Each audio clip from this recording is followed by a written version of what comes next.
PT Pop here, all four lobes of my brain securely bound behind my back. And today I want to talk about a comment one of my viewers made on my video about how bad it is to work in a call center. Stay tuned. At the tone, press 1 for murder. Buy my book, Press 1 for Murder. It's a book about a guy named Jeremy who works in a call center, and several of his customers start turning up dead. And the police suspect Jeremy is the killer. I have new t-shirts on teespring.com. I've got call center survivor t-shirts on teespring.com. Buy yours now while they last. I've got a t-shirt for Press 1 for Murder. It's a great t-shirt. It's black with the cover of my book on it. It's an awesome t-shirt. So the other day I got a comment from a viewer, and I appreciate the comment, but the comment said, "Come on, PT Pop, call centers can't be that bad. What about all the people that are lifers that work there for 10 to 15 years? They don't seem to have a problem with it." He said, "I think your point of view is far-fetched and a bit extreme. Don't you think?" he said. Now, I'm summarizing, I'm paraphrasing, but it's the basic gist, the basic jizz of the message. Now, I'm going to tell you something. He's right. There are some people that work in call centers and are lifers. We call them lifers because they're actually been there forever. And that being said, I also know a guy who's worked at McDonald's since I was in high school. And he had worked at McDonald's in 1980, so he's been at McDonald's for like 38 years. He's probably retired now from McDonald's. Who retires from McDonald's? Not too many people stay there very long. But this person who wrote to me is correct. There are some people that do make a career out of working in a call center. I'm not saying you can't, and I'm not saying you won't. I'm just saying the chances of it happening are extremely small.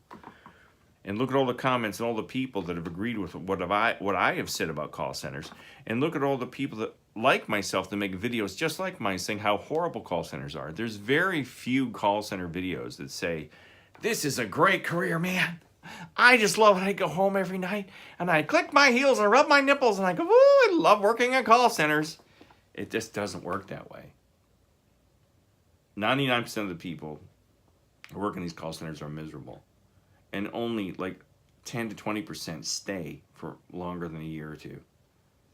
Very few people make it a career. So you're going to find that out for yourself. I just know from my personal experience and all the people I've worked with, they're miserable at it. You're better off trying to find a career in something else that is meant to be a career. Call center work is not meant to be a career. Now, the people whom I have, come here. My boy is coming to talk to me. Hello, Eli. Want to come up my lap? You getting too old for that? You want to come up my lap? Okay, I understand. The people that actually do make it a lifestyle career, and the people that I've met who work in call centers and have worked in the same call center for years and years, started with the company long before the call center was either opened or when it was just beginning. Case in point, every single bank I've worked in their call center have these old women, all women, fat, morbidly obese housefraus that are like the size of a bus, sitting on their butts with walkers and oxygen, who got into the call center before there were all of the metrics. They got in before they listened to calls. They got in before somebody was on their back about scripts and metrics and being at their desk all the time. Some of these ladies I know used to work in the bank branches as tellers, as branch managers, as personal bankers. And the branch closed or the bank reorganized, and they said, "You got a chance to stay with the bank. We're going to close the branch. You can either like move to Detroit or you can work in the call center. Which do you want to do?" And I said, "Well, we'll work in the call center. I don't want to move to Detroit." I just pulled Detroit out of my backside because I couldn't think of another city at the spur of the moment. But I can tell you this, that 99% of the people I've met who are, quote, lifers in the call center, who have been there a long time, started off a long time ago. They started off when things were a lot easier, when the call center was smaller, when the metrics weren't as rigid and strict. Nowadays, Everything is recorded. Your calls are all recorded. It's not just random calls. Now every single call is recorded. I don't know how long they keep them on file, but they record every call. They review your calls. And call centers are now so heavily regulated, not regulated by the government, but regulated by the corporations that create it. And it's almost impossible to really have any success in it. How anybody today who walks into a call center today gets ahead and stays there and has success, I've said this before, you have to be somewhat sociopathic and unaffected by emotional situations. You really do. If you're a sociopath and you're kind of detached from things, detached from reality, detached from the emotional side of things or what's going around you, you're perfect for this job, because you can go in, you can have somebody call you a pickle sucker on the phone, you can have your boss sexually harass you and then tell you if you don't get get the next script right, you're out the door unless you give them a foot rub, and you can handle all that, you're great. But if you're the opposite of a sociopath, you're hypersensitive, you're really sensitive to people yelling at you, you're sensitive to having to sit in the same spot over and over again. If you have a family that you want to see, you're not a good fit for this, because I'm guaranteeing you this. I don't care who you are. As long as you're not a sociopath or a psychopath, and your feet are fully ensconced and entrenched in reality, you're going to have a very hard time coping with the stresses of a call center. The stress of sitting, not being allowed to go to the bathroom, not being allowed to eat, not being allowed to socialize with your neighbors. You can't talk to anybody on your cell phone. You can't take your cell phone to work or to your desk. You can't take your coat to your desk. Can't have your purse at your desk. You can't go to the bathroom. I mean, and many of the people you see there that are lifers are morbidly obese because they just sit and snack and snack and snack. In the old days they did. And they get really fat fast. Nowadays, you can't even take food to the desk because they don't want. Now they're saying, well, you can't eat on the phone because people hear you eating. You can't talk to your neighbor on the phone because they can hear this. They call it side conversations.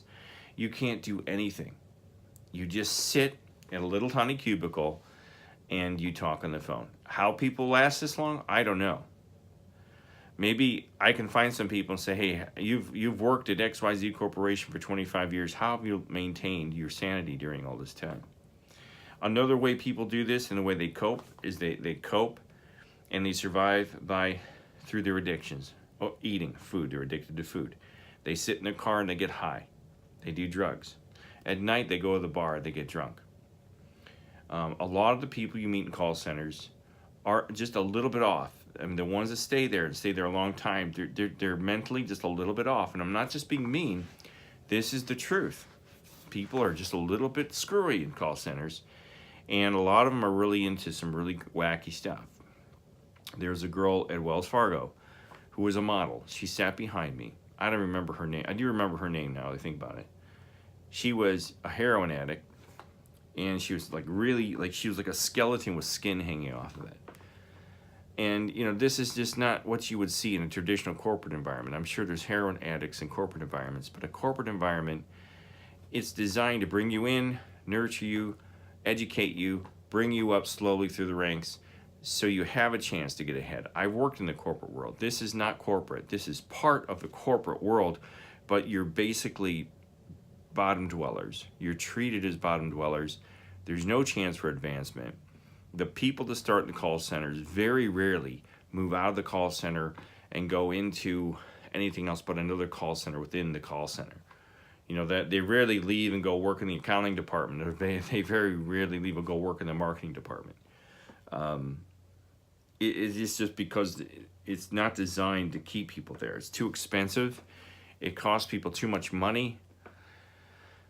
And another way people stay is nepotism. A lot of people will come into the call center and they'll already know a manager. They'll know a manager, or they'll know a director, or they'll know a marketing person. They'll know somebody in a position of authority that'll help them get the job, help them advance, help them get past all the metrics and things like that. So there's a variety of ways people can stay, but you really have to be extremely detached from your emotions. You have to be detached from reality.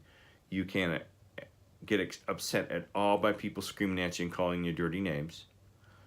I mean, if you're really against someone calling you a pickle sucker and that offends you and it offends your religious beliefs or something like that, if you don't want to work on Christmas Day, if you don't want to work on Easter, if you don't want to work on whatever Muslim holidays there are, you can't survive there because they won't allow you to miss any time. If you want to go to your funerals are sometimes frowned upon. Parents, relatives being in the hospital, you're not allowed to leave for that. So I don't know how people survive.